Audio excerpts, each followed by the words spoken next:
So you guys have just got back from your trip to Texas and New Mexico, and while you were away, I got quite a few questions about the Multistrada, particularly Jerry. So start with you. The new fancy one. The new fancy Dan V4S, all singing, all dancing.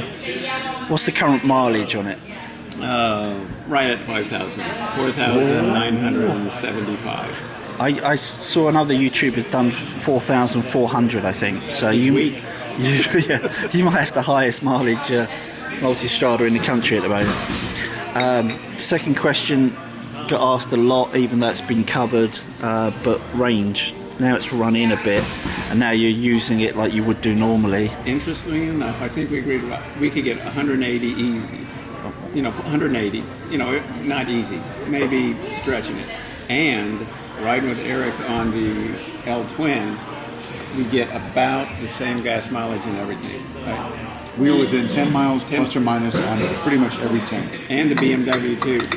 Wow, that's amazing. The XR 1000. We all generally were ready for gas at the same About time. 180. Well, 180 is pushing it. So because of the high speeds out there, yeah, we were getting gas about 150 to 160 miles, pretty much every tank. So when was the low fuel light coming on? 40 miles, 35 to 40 miles. Yeah, but 130. Wow, as low as that because of your high speed. 130, 140. Right. But there was no time that you didn't think you could get 180 out of it, at least. If anybody's concerned about the gas mileage, don't be. If you're concerned about the gas mileage, get a GSA. I would say everybody wrote about it on YouTube, and we were shocked that for the first 2 or 3 tankfuls, Terry's doing better than me. And we're riding exactly the same speed for the whole tank together. Well, what I've been saying to people, and the last person that kind of questioned this, I'd saying it's like moving from a 2-litre inline 4 to a V8 Hellcat and then complaining about the economy. I understand range, but the economy, right? Because you add 2 cylinders to most people's bikes, a V4, and then you bump it up to 170 horsepower. It's going to have a gasoline addiction. That's just part of it. And the trade-off is you get the fun, you get that engine, you get that amazing engine. Easy to pass and keep up with these guys. Right. The best we could figure was at low range, one was a little bit better, and the higher revs, the other one was a little bit better. But overall in our riding, about the darn same over the course of a tankful. Yeah. And the other thing people that haven't really ridden modern Ducatis so much, but are concerned about reliability. After nearly 5,000 miles, did you have any problems in your V4? Let's start with that first. Well, first of all, the lights did not work very well. They're terrible lights from my experience. Eric, one night we were out riding, it was dinner, and he said, turn your lights on, because you're only a running light, and there was no lights on. And I couldn't see. And I kept flicking every button, every light I had was on. The high beams were great, but you can't ride with the high beams on. So it's very terrifying to ride it at night because you can't see. But what happened today? And today, when I got back, as soon as I got back, I went down to the dealer, and he ran some kind of program on it, and now it appears that there are new lights now working. Okay, number one. Number two, I got a warning light, and then I engaged cruise control, and cruise control wouldn't work, so it stopped working. And then I pulled over, got gas, and then the cruise control came back. Now it's working. Right. And then It's the only error code you blew on the whole ride. Right. But then there was the issue where there's a lever that goes down to protect the start button so you don't start. Yeah, that's right. You flip it up, you push the button, and it starts. Yeah.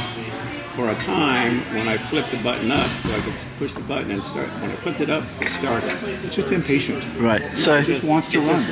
So it just started. So there's a lot there. Let's unpack all that, right? Started In on terms its of own. But then what's it user error and what's reliability issue, right?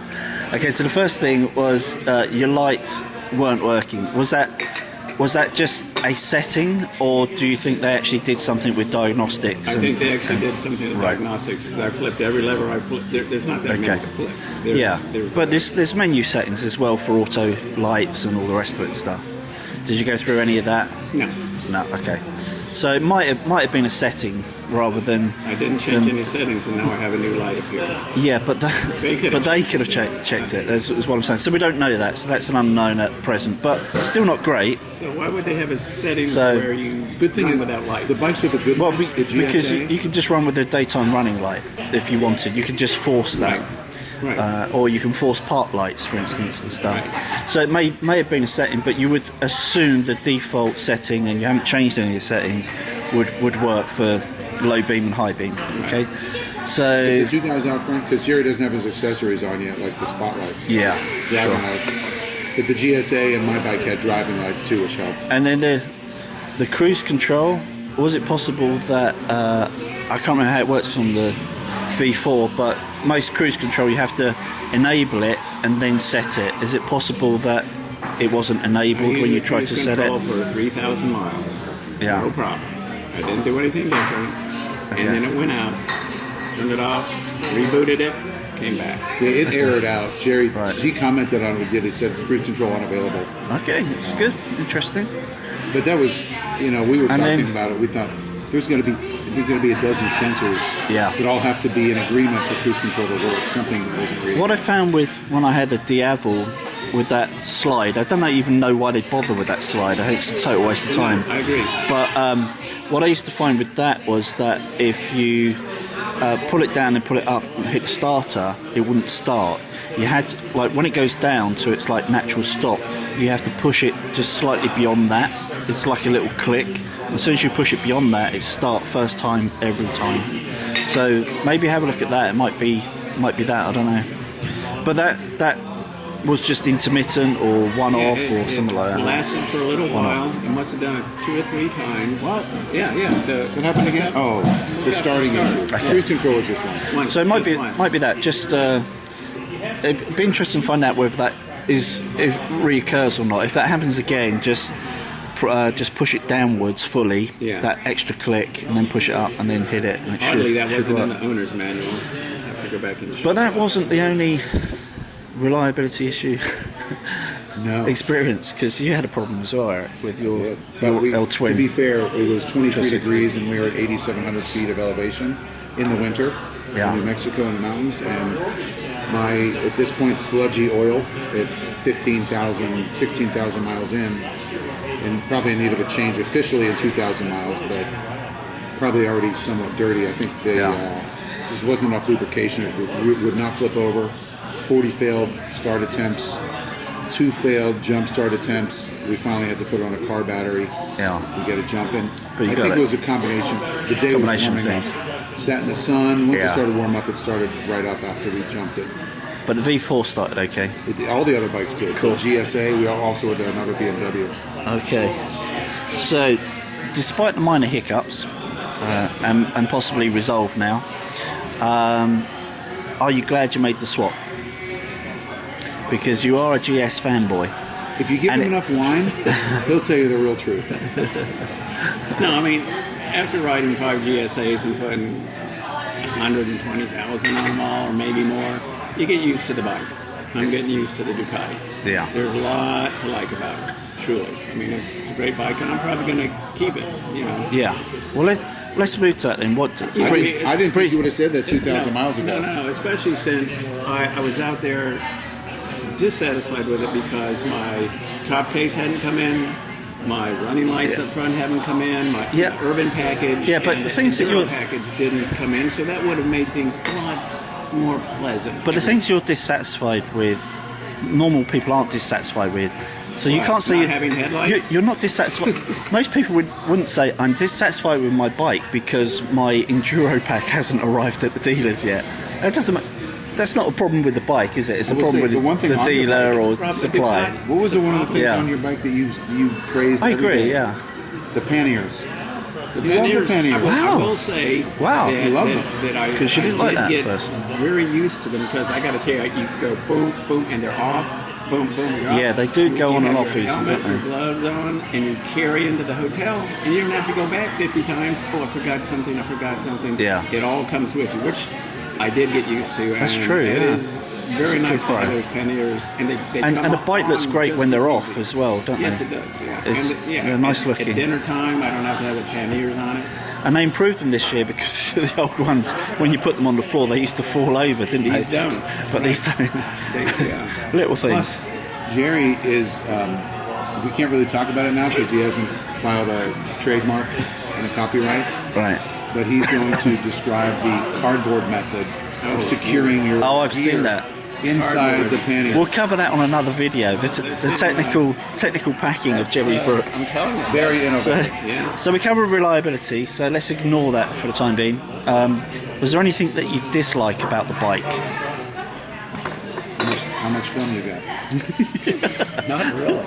I mean, that's good. It's a fine bike. Yeah, they've done a good overall job. If they're going after the GSA, it has less range than the GS8, and it never bothered me on the trip one time. Wow. And everybody's gonna. And that was probably one of the big things you thought before you got it. It would really bother you. But I will say it's nice to have that extra gas. Yeah. No way around it. And the shaft drive.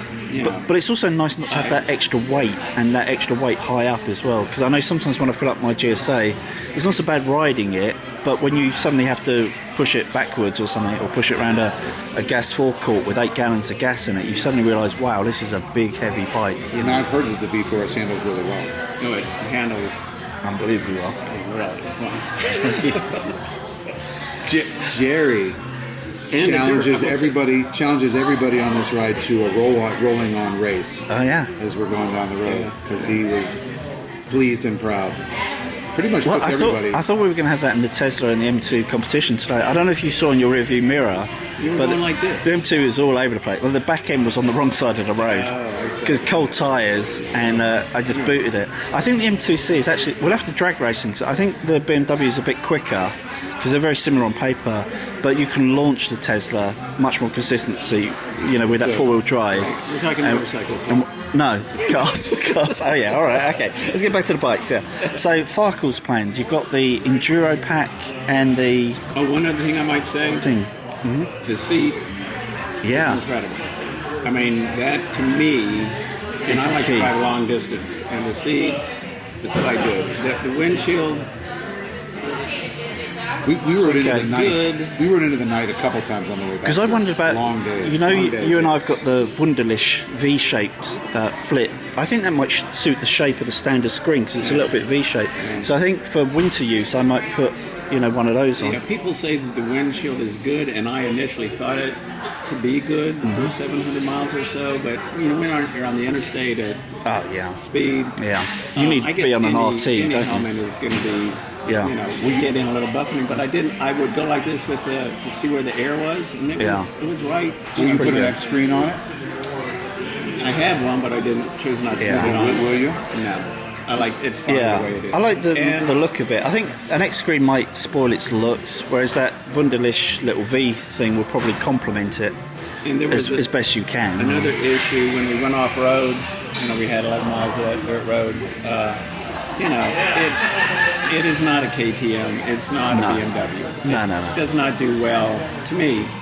And maybe I was only going 50 or it's more road miles focus. an hour, and I had to get it up to 70 or 80. Whatever they say, it's more road focus, isn't it? It is more road focus. If you have to do dirt roads, they're not going to be as enjoyable.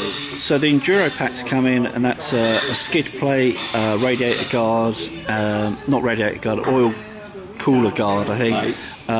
Spotlights and your protection bars, and you've also got and the Bigfoot as well, and you've got the top case coming as well. The urban thing because did you order the urban pack? Little tank bag, $50 more for the urban thing, and you get a tank bag, and then you can sell the tank bag. But I just want the top case. So once you've got those things. Do you plan to change anything else at all, or no? It's all good. I don't think so. I wouldn't change it. What I would add, really. It's got everything else. And the heated seat is. I didn't think heated seats no big deal. Yeah, until lovely. It's 34 degrees outside. We rode a lot of 30-degree weather on this ride. But it is. I will say, it is so hot that I had to sit up to cool the heat off. Can you see me sitting up and sitting down on low? You put it on high, you can fry eggs. I expect they felt terrible for you. Yeah. Close to freezing. Oh yeah, my butt's too warm. Tell them if there was a way to turn that low setting down a little bit lower. So it sounds like you had a great time. The only slightly disappointing thing, I hoped Eric would have ridden it by now, so I'd know whether he was cancelling his order. I would have if I was offered. I heard false promises while we're riding. Yeah. I would say, Jerry, maybe at the next stop we can ride, but then we'd stop. And it was never offered, so exactly. I didn't push it. I know that. I know he would let me ride it. I know he would let me ride it. We just never switched. Well, I think Bill went to Mountain Motorsports yesterday with his Diavel, and he's talking about putting it in either on consignment or as a trade-in For a new Diavel? For a new Multistrada V4. Because he also has a Multistrada. Yeah, so why wouldn't he trade the Multistrada? I think he would probably end up trading both. I think perhaps the premise is he'll trade the Diavel, and depending on what happens elsewhere, he may just sort of buy it. His Multistrada is more tricked out than his Duo. Yeah, I don't know. I think the problem with these Multistrada is for what it's worth, value-wise, you might as well kind of keep it and use it as your winter bike or something. So, I don't know. And even Ted, who I didn't think, it's really hard to get. It's like getting blood out of a stone, getting an opinion out of Ted sometimes. But after he rode it, I thought he was a bit indifferent after he rode Jerry's. He said it was great and can I borrow it for a week and stuff. But when we were at the Ducati Club, he was kind of talking about, maybe I'll get one as well. He told me that it was 10 years of technology was immediately apparent. Yeah, with anything, really. Yeah. This is a 2010. But I will say it's got almost 5,000 on the clock, and the tires. You have to look at the tires. They're almost new. Wow. It's because you weren't pushing it. I thought you were going to say they were. Wait, what was the maximum RPM you wound up to when you're racing? When you're racing, Mike? Yeah, when I was racing, Mike. Is it 75? We got to 75. Not even in the power band. Yeah. No, that's. You're just getting warmed up. Yeah, no. To me, I'm not used to going over 50 miles an hour. So what you're saying is, not only just using those revs, you wasted the old Multistrada. He said you wasted the GS, and you were keeping pace with the XR. So had you revved it more like to 10,000 revs? If he was riding it, I wanted you rolling around. Yeah, because Mike was up at 10,000 RPMs and Jerry's at 7, and they're pretty much even. Right. I know when I rode it on the back lanes, I was keeping it pretty much between 6.5 to 7 all the time. I could have revved it harder, but it'd only just about been run in about 600 miles. So if it had done more like 1,500 miles, I would have liked to have seen just once or twice what it was like at the 10,000 revs or so. I would say this now you can unload on it now. Yeah. All these bikes, when they just all three of those bikes, they just keep pulling. It's incredible. Well, they're all incredible, aren't they? You can't go wrong with any of those bikes. And it's very sublime and easy going when you want it to be, but when you want to race, it's there. I mean, that's the good thing about it. The BMW would only go up to here, the Ducati would go up to here, but you can still ride it like an easy bike. We followed Andre on the GSA a lot. Yeah, the GSA goes plenty fast. Is fine. Yeah. There's no doubt that. Not to say Andre was speeding. He never would do that. There's no doubt the GSA and the KTM are better when you've got to do a bit of forest roads, but when you're in the mountains on the twisty roads, you want to be on that Ducati. There's no other substitute, is there? And with that reverse spinning crank, it just changes direction so well, and the ride quality is excellent. And you can just go really, really fast, yet it's really, really comfortable. It's very relaxing. We're gonna have a sneak peek here, a release, if it's okay with you, Jerry. That'll be what? We're going to tell Rich's legions of fans about a road that should always be in the top 10 roads in the States. No. We don't want people going there? They closed it. We were the last ones on it. They're gonna take it apart. Is that it? Oh my God. It's Texas 170 between Terlingua and Presidio. Oh my. I'd forgotten how great it was. Plus, last time I was on it, I was on a Harley. Can't really appreciate what this road is. The line turns it's illegal to make a road like that. What do you say? Oh now? my gosh, Today? it's hard to believe it's legal. Going up and then down, like it's like Sure, you don't know whether you're going to go left or right as you crest the hill, and all you see is a bike in front of you drop like a stone out of sight. You don't even know which way they go. you can't Incredible, describe and it. with beautiful scenery. I love racetracks like that. Cadwell Park in England's like that. Loads of elevations and blind crests and blind corners and off cambers and all sorts. And it's really technical, and And this has I the love benefit that. of mountain scenery. I mean, it's just stunning. Yeah, The cool. Rio Grande River, it's right on the border. It's beautiful. Because you can see the road going down, and then you see a hill here, and then you see the road up there with a hill. How am I going to get around that hill? It's a great road. Absolutely. That was one of the highlights. Yeah, Mike, immediately when he rode on it, because he hadn't been on it before, he said, "This is going to be one of the top 5 roads I've ever seen. It's incredible." He's going on about it. It's just a great road. So, right, let's wrap this up then. So, Paul is thinking about buying the V4 Multistrada. Ted is thinking about buying the V4 Multistrada.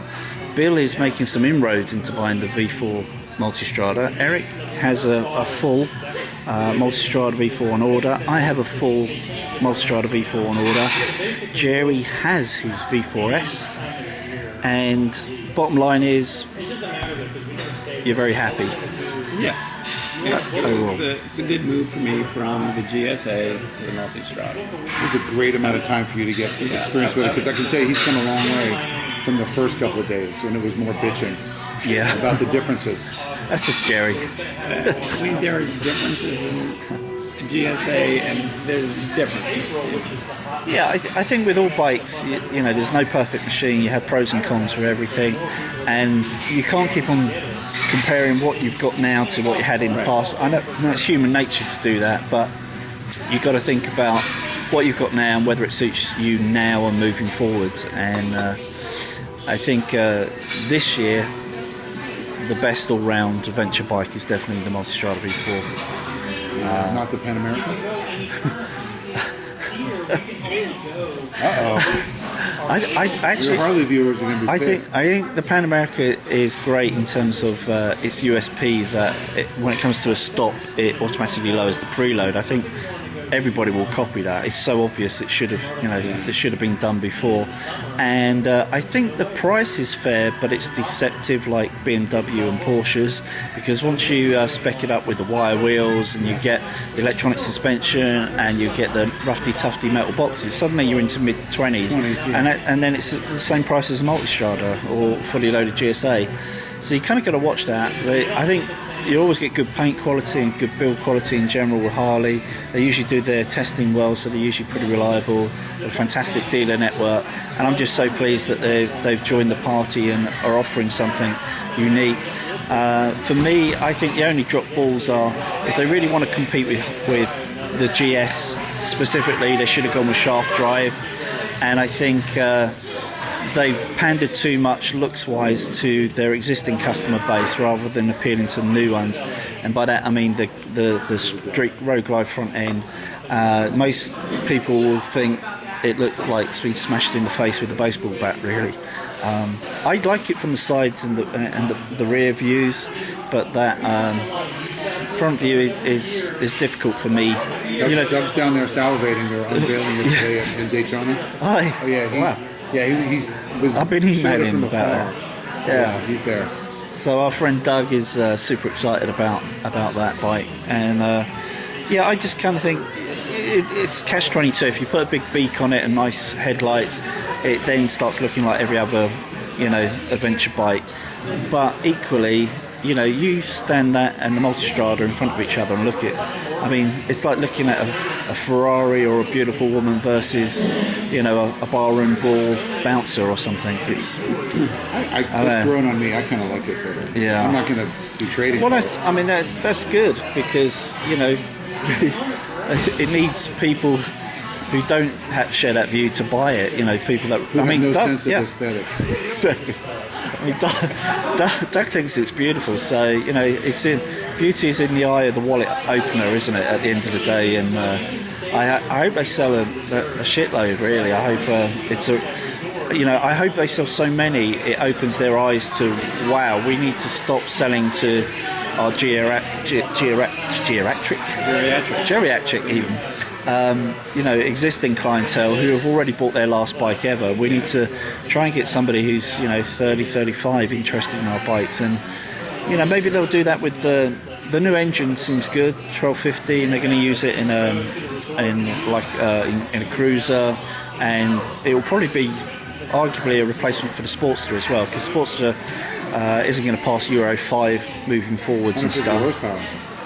Yeah, it's good. It's good power, and I think the typical Harley buyer now is quite accepting that things like liquid cooling is okay. It doesn't mean you've sold your soul to the devil and stuff. So the weight, the Pan America, 500 something. it's pretty. Yeah, it's a little bit lighter than the GSA. I think it's in between the GSA and the GS, I think, off the top of my head. If I had to guess, I'd say about 550 weight, something like that. And it's not bad. Power to weight ratio should be pretty good. 145 horsepower, so you're probably looking at 125 at the back wheel or something, which is ample. Doug's not going to be slow on that when he gets it, but the only downer is it being a typical Harley 45 degree. I would assume it's going to carry that weight pretty high, and that's a problem when you ride something like the Tiger 1200, which he's currently got. It's a great bike, great engine, super smooth, but you feel that weight. It's high up, and it feels kind of unwieldy a bit at low speeds. And whereas like a Boxer, it's carrying its weight very low, or with the Multistrada, it's got such good mass centralisation that, and with the reverse spinning crank, you change direction quickly. I think with that Harley, you're going to feel that high up weight, and it's a tall bike as well, which is going to put off some. One other thing about the V4 is, I'm 5'9", I have the longest legs in it. Yeah. I'm on not my tiptoes, but maybe a decent amount of You're fairly flat-footed reaching the ground, but with your bike if you boots on. turn it over just a little bit, flat-footed on one foot, so that's fine. Yeah. It is taller than the GS lower suspension that I had. Yeah. And but it's totally manageable. Yeah, and you've got a seat in the lower setting, of course, but it's. I think I wouldn't be concerned about it being too high. You should get on it and try it with a seat in the low position. Exactly, and one thing that I really love about it, and I know Eric loves the theory of it, having not ridden it yet, is how they improved the seat, because the seat on the old Multistrada threw you forward. So when you were in bat out hell mode, it was great, but when you had to do the boring stuff like round town, stuck behind slow moving vehicles, you feel too pushed forward and too racy, whereas the seat is a lot flatter, a lot more like a GS. Go up and down, if it was really aggressive, you can slide up or go back. And, the seat they did quite a good job. And they really have. I think on Eric's one, the Skyhook suspension is great, better than the GS, but I think it's better again on the Multistrada V4. They really have that thing dialed in. And to think like you can get on it and instantly say this is 1,000 mile a day seat and suspension, and then I can get on it and I'm quite a bit heavier than you. I'm at least 12 pounds heavier than you, and feel exactly the same. Is a testament to how well the electronics are doing their bit, because we're not changing any modes or increasing preload or anything like that. It's doing it all. So it'll That's a great feature. It is really, really cool. So, all right, that's it. I think we'll round that up. Bottom line is, we are all super smart for ordering Multistrada V4Ss, and anybody Following your lead. Anybody who's hated it's going to hate and say we've got it wrong is wrong. I'm a big GSA fan, and BMW had solved that problem 3 weeks earlier. That's the other thing, isn't it, with the brakes debacle. They still haven't sorted that out. No RTs in the showroom. I haven't seen any new GSs. A few slipped through the net, which I guess they're open now. To sell. Just 2 days ago, Andre brought his in for service, and they said they were getting new Brembos, and that they were, I guess that's what they're going with. That's interesting, because I think Kalimoto reached out to me and said that he said a friend in the trade said it was going to be fixed, and I said I don't know about that. I just talked to my salesman who's been selling BMs 20 years, and he said no news yet, but I guess it was just a couple of days overlap. Oh, well, that's good. Good, Just good this for them. week. Yeah, they released them all from wherever they're in From New what York. Andre they got them told all us, fixed. that's what his dealership told Yeah. him, that they About time. have the replacement brakes. Hey you, if you want to become one of the Ride On people, don't forget to subscribe. Ride often, ride carefully, ride on.